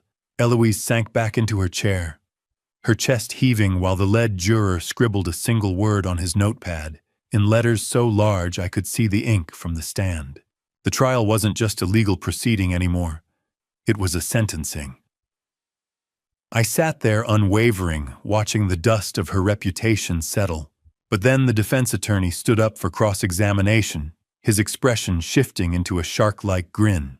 He was holding a grainy sepia-toned photo I hadn't seen in years, and the air in the room suddenly turned very cold. Mr. Thorne didn't just walk toward the stand. He circled it like a shark that had scented a crack in a deep-sea cable, holding a glossy 10 by 12 photo like a jagged piece of shrapnel. I sat on the witness stand, my hands resting flat on the railing, watching the defense lead approach. Mr. Thorne, the defense lead with a suit that cost more than a small car, and a smile that never quite reached his predatory eyes, leaned over the witness rail. He slapped the photograph down in front of me. I recognized it instantly, the 2018 bypass collapse. It was a file I kept in my private workshop, a reminder of the one professional scar I carried. I realized then that Beckett Madden must have stolen this during one of our bonding visits, a calculated theft intended to weaponize my own history against me. "You are an expert at missing the signs of structural collapse, aren't you, Mr. Sinclair?" Thorne asked, his voice dripping with condescension. "You inspected this span weeks before it fell, yet you found nothing. Is it possible your accusations against your daughter are just another example of you missing the truth until it is too late to save face?" I looked at the image, then up at the jury. "I follow the data, Mr. Thorne." I replied, my voice calm and low. "Even when it hurts, steel is honest. It moans when it's tired, and it snaps when it's broken. People, they just smile and keep tightening the bolts until you're crushed under the weight of their expectations." I leaned into the microphone, the silence in the courtroom so absolute. I could hear the rhythmic ticking of the wall clock. A bridge is easy to inspect because it doesn't have a soul or the ability to lie to your face. It doesn't pretend to love you while it is failing. I spent 40 years looking for cracks in concrete. I didn't think I had to look for them in my own daughter's heart. Eloise used my own methodology against me, hiding the rust behind a facade of success and designer wool. I failed. There. I said it. The inspector missed the biggest collapse of his career because he was too busy loving the ruin. I addressed the jury directly, my gaze steady. I failed my parenting audit. I saw the entitlement and the greed years ago, but I chose to patch the cracks with money and silence because I wanted to believe the structure was sound. I let the rot spread until the whole family came down, but I'm not missing it now. I looked back at the photo Thorne had presented. Interestingly, Mr. Thorne, this bypass failed because of a fraudulent notary who certified the substandard steel, a man named Marcus Webb. The same Marcus Webb who notarized my daughter's forged documents. The air in the room suddenly felt very thin. Mr. Thorne's face went from a shark's grin to the pallor of a dead fish as I mentioned Marcus Webb. He looked back at Eloise, but she wasn't looking at him. She was looking at the back of the courtroom, where the doors were opening for the one person she never expected to see, in a wheelchair, her mother. The rhythmic squeak of the wheelchair was the only sound in the room, a slow, clinical march that felt like the ticking of a clock, counting down the seconds of Eloise's freedom. I stood by the witness rail, my heart performing a heavy, uneven cadence against my ribs. Adeline was being wheeled down the center aisle by Nurse Joyce, and as she passed the gallery, a profound hush settled over the room. She looked frail, her skin still carrying the translucent pallor of hospital lighting, but her eyes held a terrifying motherly clarity that I hadn't seen since before the brakes failed. With the help of the bailiff and my own steadying hands, Adeline was transferred to the witness stand. "I can stand, Vance," she whispered, her fingers gripping my forearm with surprising strength. "I want her to see me standing." I stepped back, nodding. "Take your time, Addie. The whole world is waiting." The jury leaned in the shift, from my technical inspections to her physical presence, making the courtroom feel oxygen-deprived. She revealed then that she had actually regained her memory weeks earlier than she told the doctors, using that silent time to privately review every bank statement with Jennifer to ensure her testimony was a cage with no exits. Adeline spoke about the morning of the crash, her voice a quiet, hollowed-out grief that was more devastating than any scream. She described the feel of the brake pedal sinking uselessly to the floor and the memory of Eloise kissing her cheek just an hour before. Squeak, squeak, squeak. The sound of her wheelchair was a metronome for a daughter's ending. She knew I was going to the store, Adeline said, looking at the court reporter. She knew that hill on Highway 74. She even checked my seatbelt. I thought she was being protective. I didn't know she was making sure I stayed in the seat for the impact. How much is a mother's life worth in Charlotte real estate? Apparently about 3 bedrooms and a gourmet kitchen. Before I explain what that number truly means, are you still with me? Comment A if you think she should forgive, or B if she should show no mercy, and tell me why. Please note the next part contains some recreated details for narrative purposes. The message is what I hope stays with you. Prosecutor Rachel presented the records for the $120,000 condo down payment. Adeline looked directly at Eloise, not with hate, but with a cold, clinical curiosity. Tell me, Eloise, was the master suite worth the 2 months I spent in a coma, she asked. Was the view of the city worth the sound of my ventilator? Eloise tried to look away, her face flushing a deep, mottled red. I did it for the firm, she shrieked, her voice cracking. You don't understand the pressure. Adeline didn't blink. She slowly produced a small, crumpled piece of paper from her pocket. It was a handwritten note Eloise had left in the ICU during one of those private visits, threatening to pull the plug if Adeline ever woke up and talked. As Adeline held up the threatening note, the defense table erupted into a panicked huddle. But I was focused on Eloise's face. The narcissism was finally gone, replaced by the wide-eyed animal terror of a person who realizes the cage door has finally locked from the outside. There is a finality to the way a bailiff calls a room to order that reminds me of the last bolt being driven into a bridge's main span. Once it is in, the structure is set for better or for worse. I sat in the front row of the gallery, my hand tightly interlaced with Adeline's. Her palm was warm, a living, breathing testament to the failure of Eloise's blueprints. The jury had been out for 6 hours, a span of time that felt like 6 years. But as they filed back into the box, I saw the lead jurors' eyes. They didn't look at the defense table.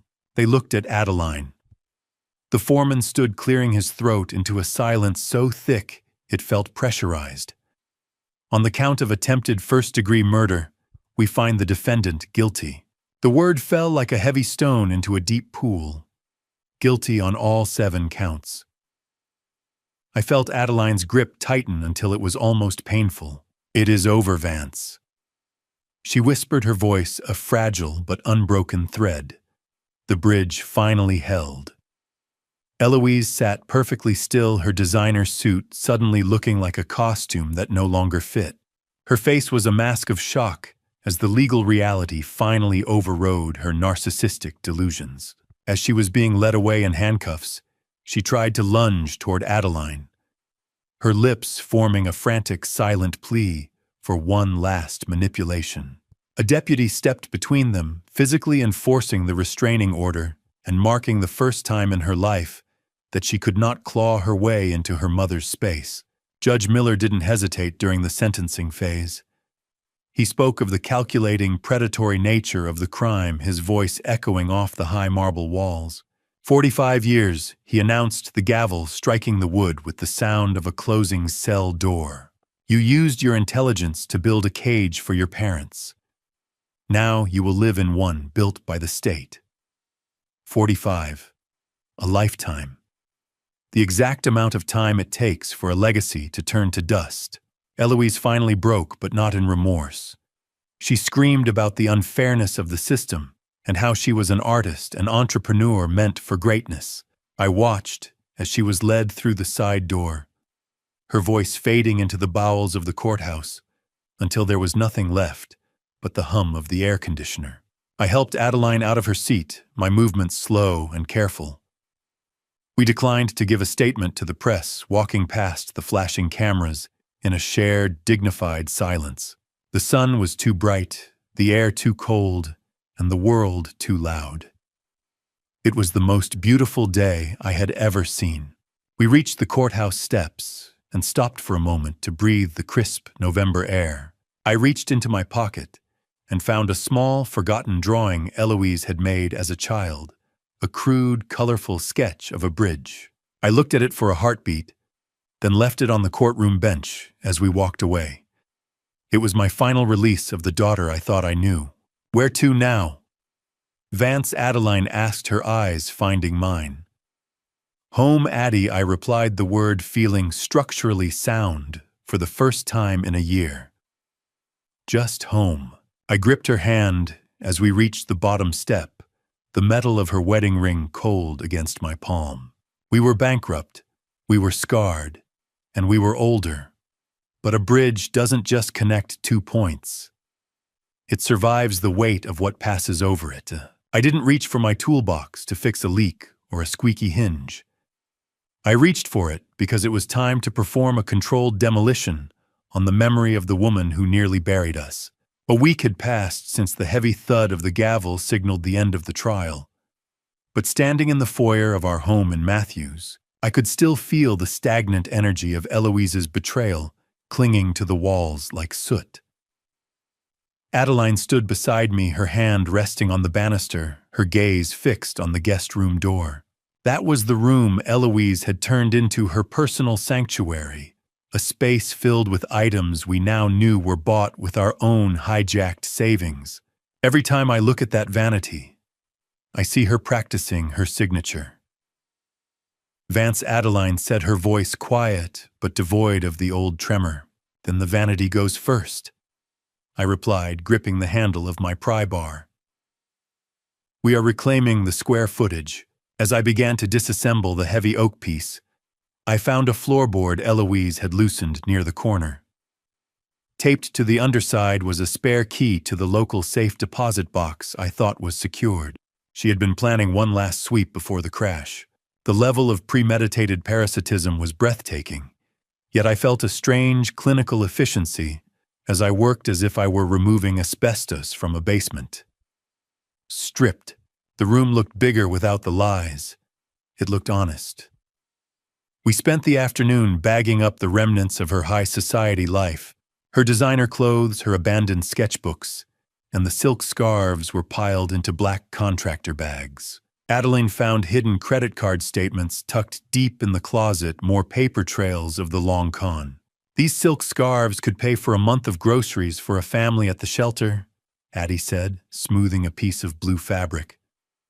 Better they do some good now. Pack them up, I said. I want this room empty by sunset.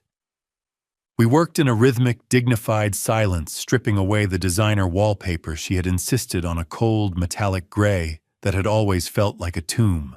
Underneath a loose drawer liner, Adeline uncovered a box of old photos of us from 40 years ago that Eloise had hidden away. I realized then that she hadn't just wanted our money. She wanted to remove our history to make her new version of us easier to control. Painting over a mistake doesn't make it disappear, but it ensures you don't have to stare at the structural cracks every time you wake up. By evening, we had begun applying a fresh coat of warm, soft cream paint to the walls. The smell of fresh latex and hope slowly replaced the lingering scent of her expensive, cloying perfume. As the rollers covered the old marks on the drywall, the room began to transform from a monument of narcissism into a blank canvas for our future. It is amazing how much light a simple coat of paint can bring back into a house, Adeline remarked, her face illuminated by the work lamp. It is not just the paint, Addie, I said, looking around the bare, clean space. It is the lack of shadows. I stood in the center of the empty room and realized that while the purge was done, the house still felt a little too quiet. And then Adeline walked in, holding a seed catalog and a set of architectural sketches for a new greenhouse. She wasn't just fixing the house. She was planning to grow something new. The mail carrier didn't know he was delivering a ghost when he slid the yellow envelope with the prison return address into our box, but the weight of it nearly took my arm off. I stood at the end of the driveway in the biting December air, staring at the stamp from the North Carolina Department of Adult Correction. It was 3 days before Christmas. I didn't take it into the house. I walked straight to my workshop, the scent of fresh cedar sawdust from the greenhouse project acting as a buffer against the stagnant rot I knew was inside that paper. I sat at my workbench and pulled out 12 pages of lined prison stationery. The handwriting was unmistakably hers, sharp, aggressive, and perfectly slanted. The tone was a jarring mixture of faux remorse and entitlement. "Dear Daddy, I know you're hurting, but the system is the real criminal here," she wrote. She used childhood nicknames I hadn't heard in 20 years, trying to find a structural weakness in my resolve. She wanted me to fund an appeal, claiming she was a victim of a biased jury and a spineless husband. Inside the prison envelope, she had even included a pre-written forgiveness statement for me to sign and send to the parole board. She was still trying to manage my reality from a 6x9 cell. "You haven't changed a bit, Eloise," I whispered to the empty workshop. "Still trying to sell the same rotten wood." Adeline joined me a few minutes later, her cane tapping a steady rhythm on the concrete floor. She saw the yellow envelope and stopped. I offered her the letter, but she stepped back, her hands tucked into her cardigan pockets. She refused to even touch the paper. "Do you want to know what she said?" I asked. Adeline looked at the heavy-duty industrial shredder bolted to the end of my bench. "No. I want to know what is for dinner," she replied, her voice firm. "Feed it to the machines, Vance. Grind. Whir. Silence." 12 pages of manipulation reduced to 5 ounces of waste paper. We stood together and watched the blades consume the lies, turning her demands into useless confetti. I realized then that by shredding the letter without a single word of reply, I had exercised the ultimate power. I had made her irrelevant. Christmas Eve arrived at our house with a quiet dignity we hadn't felt in a decade. There were no $500 centerpieces or performative designer gifts cluttering the foyer. Instead, we decorated the tree with old, mismatched ornaments we thought were lost in the back of the attic. We ate a simple meal of pot roast with Basil, the 3 of us laughing about old hardware store stories that had nothing to do with courtrooms or bank accounts. Christmas isn't a gala. It's a structural support. It's the people who stay when the walls start to shake. "This is the first time in 10 years I haven't had a headache on Christmas Eve," Basil remarked, raising a glass of cider. "That's because there's no more poison in the well, Basil," I said. The house felt sturdy, the foundation finally settled after the demolition. I looked at Adeline under the glow of the tree lights and saw her truly smile, not the tired, brave smile of a survivor, but the real thing. But as I went to clear the table, I noticed a small, flickering light on the security monitor in the hallway. A car was idling at the end of our driveway, its headlights cutting through the darkness like 2 cold, unblinking eyes. I stood on the porch with my breath hitching in the January air, realizing that the most dangerous things don't always come with a battering ram. Sometimes they arrive with a clipboard and a soft, rehearsed smile. I didn't reach for a weapon. I reached for the porch light switch, ready to face whatever ghost was still haunting the curb. The headlights of the idling sedan finally cut, and a woman stepped out. Sarah Jenkins, a woman in her late 30s with a soft knit cardigan and a binder full of healing infographics, stood on the porch, looking like a missionary for a religion I didn't believe in. She was a court-mandated social worker representing a state-funded restorative justice initiative. "We believe that confronting the harm can lead to restorative outcomes for both the victim and the offender," she said, her voice dripping with a practiced professional empathy. Sarah revealed that Eloise herself had initiated the request, hoping a reconciliation would look good on her first parole hearing in 10 years. "My daughter didn't just cause harm, Ms. Jenkins," I replied, my voice as cold as the frost on the railing. "She engineered a collapse. You don't restore a bridge that was built to fail. You clear the debris. Restorative. A beautiful word for a dangerous lie. You don't restore a cancer. You cut it out. I invited her into the living room only because the wind had picked up.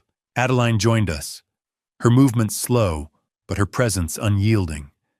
She listened to the pitch for mediated letters and face-to-face meetings with a clinical silence. When Sarah finished, Adeline didn't hesitate. "I spent 40 years being a mother," she said. "I don't need a certificate of closure from the state to know I am done. Please tell the Department of Corrections that our boundary is made of reinforced concrete." We officially declined the program, choosing a future where Eloise was a closed chapter rather than a recurring character. I escorted Sarah to her car, feeling the structural integrity of my home strengthen with every step. Once the door was locked, I went to the home office to call Jennifer Caldwell. We spent the next hour reviewing the final seizure reports from the liquidation of Eloise's design firm and her luxury condo. Between the forced sales and the clawed-back insurance funds, we had recovered 80% of our original savings. 80%, Vance Jennifer said over the speakerphone. It is a miracle in these types of fraud cases. It is not a miracle, Jennifer, I countered. It is a recovery. We're rebuilding the foundation $1 at a time. 80% isn't a perfect bridge, but it's enough to carry the load. We can work with 80%. I discovered that the total included a significant sum from an offshore account Eloise thought was untraceable, proving the forensic audit had been more thorough than her theft. We were safe. We were solvent. The parasite had been purged, and the resources she tried to bleed dry were finally flowing back into the bedrock of our lives. I closed the laptop and looked at the final balance, the numbers glowing like a promise. But as I looked at Adeline, I saw her holding a small silver key I hadn't seen before, one that didn't belong to any lock in this house. She was turning it over in her fingers, her expression a mixture of secret relief and quiet sorrow. I watched the light catch the teeth of the silver key, wondering how many more doors we had to open before we were truly free. In 40 years of bridge inspection, I had learned that the smallest components, a single bolt, a hairline fracture, a silver key, are often the ones that determine if a structure stands or falls. I sat in our reclaimed living room, watching the winter light catch the jagged teeth of the small silver object Adeline held. Where did this come from? I asked, my voice barely a whisper in the quiet house. Adeline smiled, a soft, secret expression that reached her eyes. She revealed she had kept the key, taped inside a 1950s cookbook Eloise frequently mocked for being outdated. Our daughter's arrogance was her own blind spot. She was so busy looking for digital treasures that she never bothered to check the physical history under her nose. Adeline explained that the key belonged to a safety deposit box she had opened in secret years ago. It contained heirloom jewelry and gold coins Eloise never knew existed. I kept it for a rainy day, Vance, she said, her fingers tracing the metal. I just didn't realize the rain would be a hurricane named Eloise. I felt a surge of awe. You were performing your own safety audit while I was looking at the clouds, I said, leaning over to kiss her forehead. We realized that while Eloise was looting our digital life, the physical foundation of our heritage remained safe under Adeline's quiet watch. The phone buzzed on the coffee table, a final update from Jennifer Caldwell regarding Beckett Madden's sentencing. Because he had cooperated and provided the recordings that buried Eloise, the judge handed him a reduced sentence. 10 years. Long enough for a man to think about every bolt he didn't tighten. I felt a clinical sense of closure. The man who enabled the rot was finally accounted for, leaving no loose ends in the structural integrity of our new life. Let him go, I told Jennifer. He was just a secondary support that failed under pressure. He is irrelevant now. Adeline then led me into the new hobby room, the smell of fresh cream paint still faint in the air. She unveiled her final project, using a portion of the recovered 80% of our savings to fund the Adeline Sinclair Community Library. She showed me the architectural sketches for the renovated space, a place built for truth stories and community, a library, Addie, that is a legacy that actually matters, I said, my heart swelling. A library is a bridge made of paper and ink. It carries people to places they never thought they could reach. It is a structure built to last, Vance. She replied, her hand finding mine. Just like us. I looked at the plans and felt a profound sense of peace. The project would be housed in the very downtown building Eloise had once tried to buy for her firm's expansion, a final poetic reclamation of the land she tried to steal. I performed a mental safety audit of our current state. I looked for cracks, for rot, for vulnerabilities, and for the first time in my life I found none. I looked at the blueprints for the library, and then back at my wife, realization dawning on me like a sunrise over a newly finished span. We weren't just surviving the collapse. We were the architects of something that would stand long after we were gone. The structure was sound, the cables were tight, and the view from the top was clearer than I ever imagined possible. I stood on the front porch of our house, the morning air crisp and clean, and performed one last silent inspection. The air in North Carolina on New Year's Eve carries a specific weight, not just the cold, but the heavy, lingering scent of wood smoke and the quiet promise of a slate being scrubbed clean by the frost. I looked at the driveway, remembering the car I'd seen idling there before Christmas. It hadn't been a ghost or a threat, but Basil Redmond. He had left a package on the porch, a framed photo of the original bridge blueprints I drew 40 years ago. It was a return to my true self, a reminder that I was built to create things that lasted, not just to watch them fall. I walked back inside and joined Adeline on the back deck. We sat in cedar Adirondack chairs wrapped in heavy wool blankets, watching the first frost settle on the yard. We looked out over the area where the new greenhouse would soon stand, discussing the quietude of our reclaimed life. I realized that the most resilient bridges aren't the ones that never crack, but the ones that are rebuilt with better materials after a total collapse. We survived the stress test, Addie, I said, reaching out to take her hand. The load is finally gone. She squeezed my fingers, looking up at the sky. I don't think I've ever seen the stars look this sharp, Vance. Or maybe I'm just finally looking up instead of at my feet. 0. That's the amount of leverage she has left. A perfect, beautiful circle of nothing. At 11:45 p.m., my phone vibrated in my pocket. A final automated notification of a rejected call from the correctional facility. It was the last ghost of the year trying to find a way back into the house. I looked at the screen, seeing the familiar sequence of numbers, and felt absolutely nothing.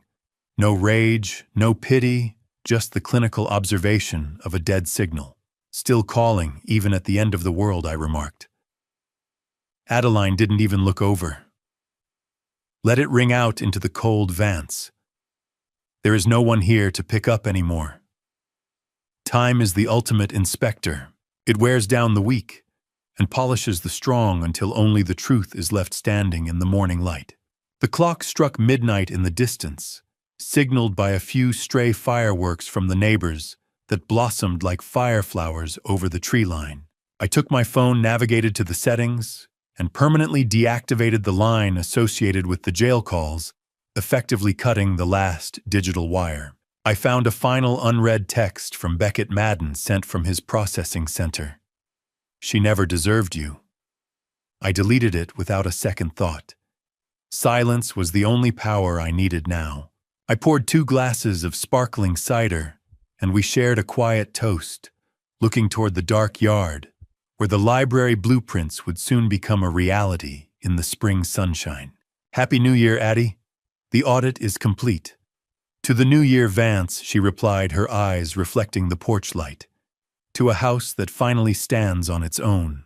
I slid the phone into my pocket, the screen dark, and the connection severed forever. I looked at Adeline, took her hand, and walked back into the house, closing the door on the past, with the steady, certain click of a lock that was finally truly secure. Looking back at this family story, I see my greatest failure wasn't missing the forged signatures, it was ignoring the early cracks in my own home. I spent decades inspecting bridges, but I refused to inspect character. This family story taught me that love without accountability becomes blindness. Don't be like me. Don't confuse silence with peace or generosity with good parenting. When the warning signs appear, document them. Address them. Truth may hurt, but denial destroys. Many people call what I did dad revenge, but if I'm honest, dad revenge was never about punishment, it was about protection. It was the moment I stopped being naive and started being responsible. Still, I regret that it had to come to that. In this family story, I learned that boundaries are not cruelty. They are structure. And real dad revenge is simply choosing justice over fear. Even so, no father dreams of standing in court against his own child. If there's one lesson I carry forward, it's this: integrity must be audited just like finances. Trust, but verify. And when everything collapsed, I believe God allowed the exposure not to destroy us, but to rebuild us stronger. Faith didn't remove the storm, it steadied my hands while I rebuilt after the family story fell apart. Thank you for walking with me to the end of this journey. I'd love to hear your thoughts. What would you do if you were placed in Vance's position, or faced a betrayal that severe your perspective matters to me? If this story moved, you consider subscribing so you don't miss future stories. A gentle note: while inspired by real-world themes of financial exploitation and family conflict, certain elements have been dramatized for narrative depth. If this topic isn't for you, feel free to explore other stories that better match your interests.